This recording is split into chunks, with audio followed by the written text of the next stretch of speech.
রাত গভীর হওয়ার পর বাবা আমাকে বলেন, বৌমা, আমি পড়ে গিয়েছিলাম, কোমরে ব্যথা পেয়েছি, যদি একটু মালিশ করে দিতে তাহলে হয়তো একটু আরাম পেতাম। আমি শ্বশুরকে তখন আমার বিছানায় শুইয়ে দিই।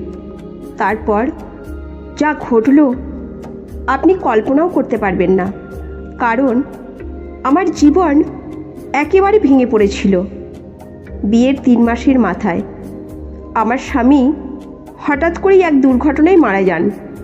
আমার বাবার বাড়ি ভীষণ গরিব, অনেক কষ্ট করে বিয়ে দিয়েছিলেন আমার বাবা, কিন্তু বিয়ের 3 মাসের মাথায় স্বামী হারিয়ে আবার বাবার বাড়ির দরজায় এসে দাঁড়াতে হয়। আমার বাবার বাড়িতে মা নেই, সেই জন্য ভীষণ ভয় করত, বাবা যদি কিছু বলেন কার আঁচলে মুখ লুকাবো। ঘরে সৎমা আছেন, সেই জন্য ভয়টা একটু বেশি।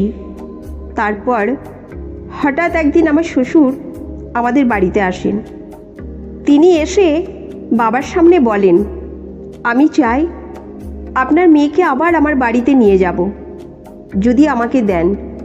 তখন আমার সৎমা রাজি হয়ে যান, কিন্তু বাবা বলেন, এখন আপনার ছেলে নেই, তাহলে ওকে নিয়ে কি করবেন? আমার সৎমা তখন বাবার সাথে ঝগড়া শুরু করেন আর বলেন, এত কথা কিসের? উনি বলছেন নিয়ে যাবেন, নিতে দাও।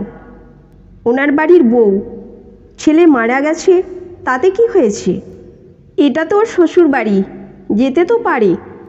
মায়ের ঝগড়ায় বাবা আর কিছু জিজ্ঞেস করেননি, এক কথায় বলে দিলেন, মেয়েটি যদি সুখী থাকে তাহলে বাবা হয়ে আমি অনেক খুশি, আপনি ওকে নিয়ে যান।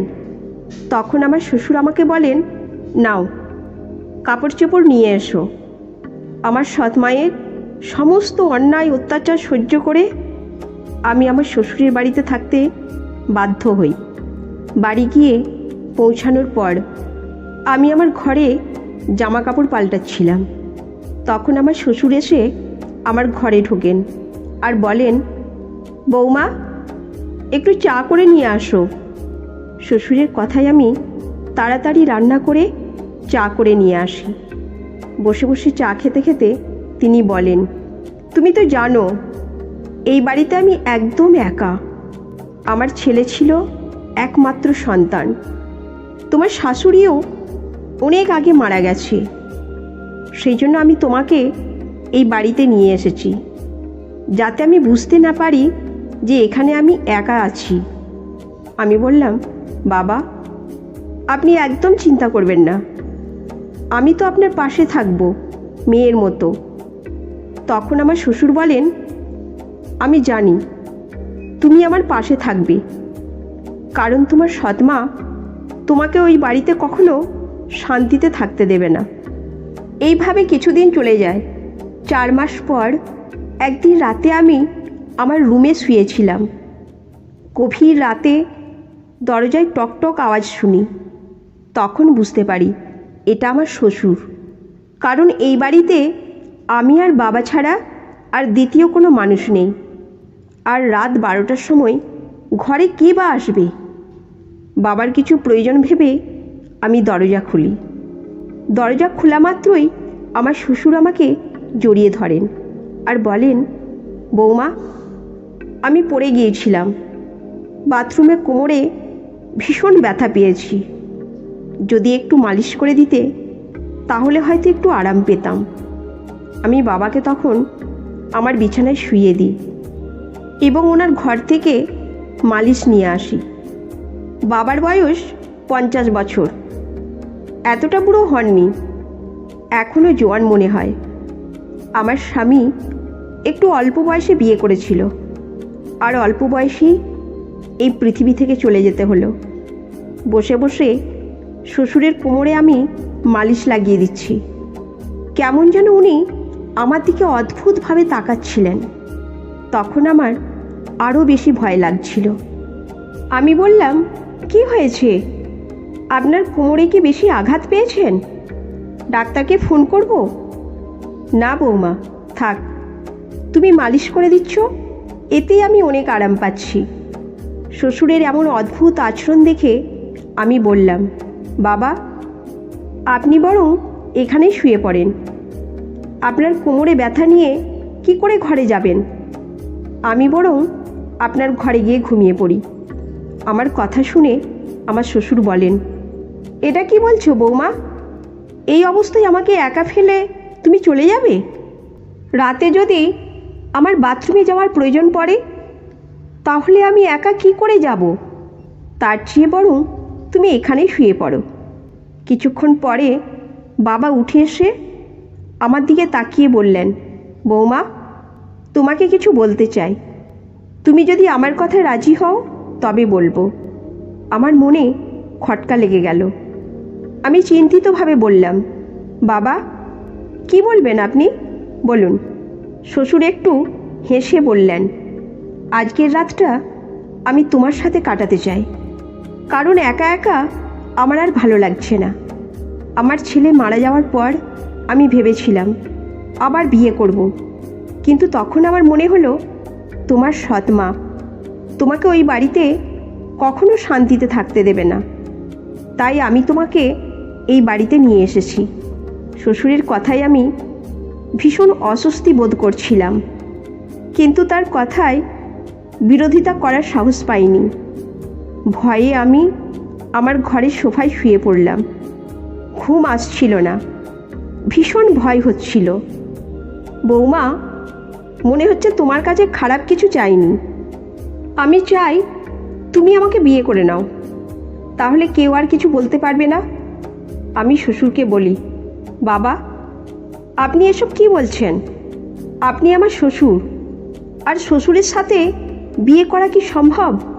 শ্বশুর বললেন, দেখো বৌমা, আমি মানছি যে এক সময় আমি তোমার শ্বশুর ছিলাম, কিন্তু 5 মাস হয়ে গেছে তোমার স্বামীর মৃত্যুর।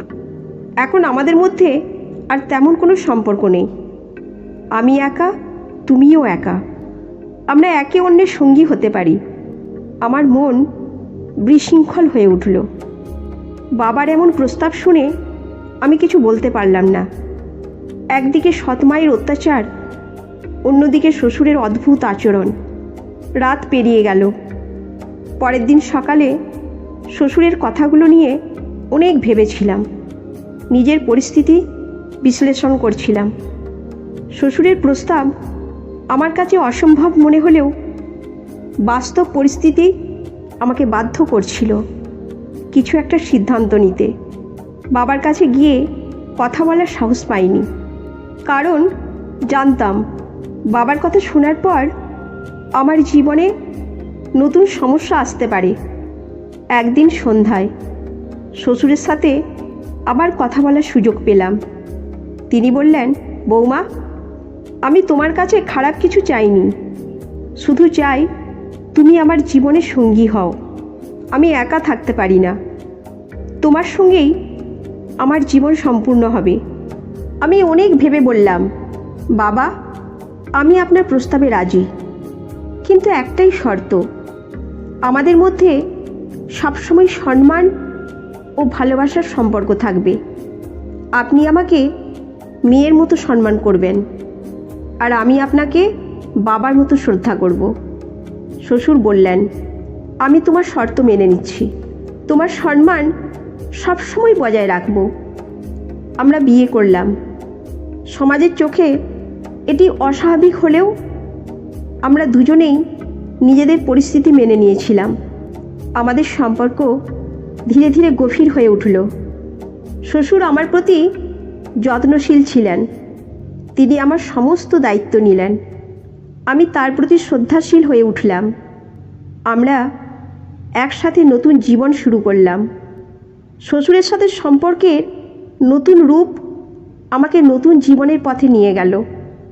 আমাদের মাঝে প্রেম, সম্মান ও শ্রদ্ধার সম্পর্ক গড়ে উঠল। আমাদের বিয়ের পর সমাজের চোখে আমরা কটু কথা শুনলাম, কিন্তু আমরা নিজেদের সিদ্ধান্তে অটল ছিলাম। শ্বশুরের সাথে আমার সম্পর্কের নতুন রূপ আমাকে নতুন জীবনের স্বপ্ন দেখিয়েছিল। শ্বশুর আমার জীবনের সবথেকে গুরুত্বপূর্ণ ব্যক্তি হয়ে উঠলেন। আমাদের মধ্যে প্রেম ও সম্মানের সম্পর্ক ধীরে ধীরে গভীর হয়ে উঠল। শ্বশুরের সাথে প্রতিটি মুহূর্ত আমাকে নতুন করে জীবনকে ভালোবাসতে শিখিয়েছিল। এই গল্পটা আপনাদের কেমন লাগলো কমেন্ট করে অবশ্যই জানাবেন। ভালো লাগলে লাইক করে চ্যানেলটি সাবস্ক্রাইব করুন।